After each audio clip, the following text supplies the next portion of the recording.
Hi, and welcome to CryptoBiography. I'm your host, Brandon Starr, and this is episode 140, The Warchief. And if you have any comments or questions about this episode or previous episodes, cryptobiography@gmail.com, or hit us up on Facebook or Twitter. And here we go. It was a dream. He knew it was a dream. No, he was the leader. He was the Warchief. He had to go on. He hefted his axe, enjoying its weight in its hands, gripping the oak handle, feeling its texture. His chieftains continued to talk, but he barely heard.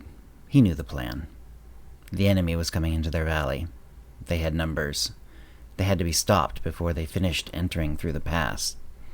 Fortunately, he had prepared, for years, for just this possibility. The whispers had been coming since he reached his final name. There was some smoke in his nostrils, probably from the fire outside the tent. It reminded him of campaigns from years before. How had they gone so wrong? He controlled lands that would take weeks to ride across. Now he was down to the valley of his fathers, and even that was in jeopardy. "Warchief, what say you?" That brought him back. He looked at the blade of his axe. The one who had asked was young and prone to talk. He took his time. "I say that my plan will work." There was a bit of rustling among them, but they said nothing. "It will work because if it does not, we will all be wiped away like grime off a workman's brow at sundown. You know my orders. Go. We only get one chance." They left. He remained. He thought of the talk that happened. It happened again and again, mostly the same, but with details changed. In one, the youngster accused him, and they argued. In another, the young one was not even there. Some time later, he emerged from the tent and was immediately at the pass. The enemy were marching in file 4 wide, as that was as deep as the canyon would allow.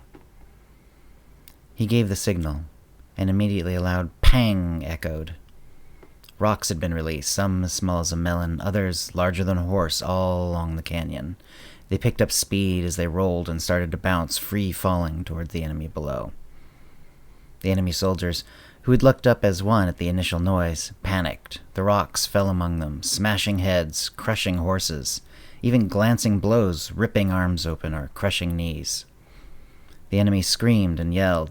They turned around, scrambling over destroyed wagons and bodies. He gave the next signal, and torches were brought out from where they were hidden. They were touched all along the crest of the hill to round objects. Then with another signal, they were loosed down the hill. They started with small flames attached. As they started to spin, they started to speed up and also bounce hard, many flying straight over the army below. As they spun, they started to spout liquid which immediately caught fire. Rooster tails in yellow and orange descended all across the valley. Then the rocks descended again. Then the oil pots. Then the rocks. Then the rocks, but a little bigger. Each time the army below was caught off guard, each time a little differently. He was near the part of the hill that had the shallowest ride down to the valley floor. He yelled for his men to follow and charge the massed enemy. Somehow his horse fell beneath him, and he went tumbling. He got up, drew his sword, and charged. His men were still behind him when he reached the enemy. Though many had been crushed, burned, or panicked, there were some on this, the vanguard, who had been little affected by their trap, and they were facing him determinedly, knowing that in this terrain they were facing utter destruction. He reached them and swung. His sword cleaved through armor and flesh, then pulled out, spraying blood. His sword cleaved a shield and sank into the side of a wielder's face, making him scream. His sword swung and stuck hard in a thick shoulder guard. His sword swung and hit a shield, then slid off. His sword swung and cut deep into a neck. His sword swung and was blocked by an armored forearm. His sword swung and cleaved through armor and flesh, then pulled out with a spray of blood. His sword swung and hit a shield, glancing off. His sword swung and missed. His sword swung and cut into a shoulder, then pulled out, slick with blood. The rocks rolled down the hill, smashing the men, starting panic. Then the oil pots rolled, spraying fire and bright pinwheels. He rode down the hill, charging the enemy. Then his horse was no longer with him. He charged towards the enemy. He swung his sword. He charged towards the enemy. His sword swung and gouged a shield. His sword swung and smashed into a helmet. His sword swung and slashed an eye open. He ran at the enemy, drawing his sword. His sword swung and carved a long slash in an arm. The sun was in his eyes. There was a sharp noise like a crow's caw. He woke up. He slapped his alarm and put his feet on the floor. While he brushed, he thought about his dream. He rarely remembered them, and even as he thought, details were slipping away. He mostly remembered the rocks, the fire, and attacking the same group of soldiers over and over, much the same way each time, though with different results. By the time he left his apartment for the office, he wasn't thinking about the dream any longer, and the memory of the dream had all but vanished by the time he arrived at work. He performed his tasks over and over. At one point, he realized the repetition reminded him of how he sometimes dreamed, how he would dream part of a dream over and over with almost no progress. And when there was progress, it was all at once, like going to lunch.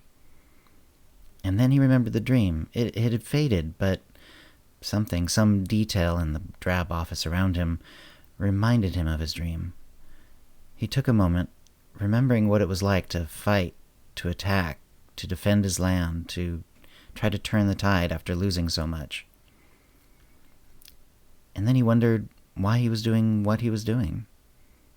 Part of him wanted to quit right there and walk out. But he didn't know where he would go, how he would pay his bills, what it would mean for his future.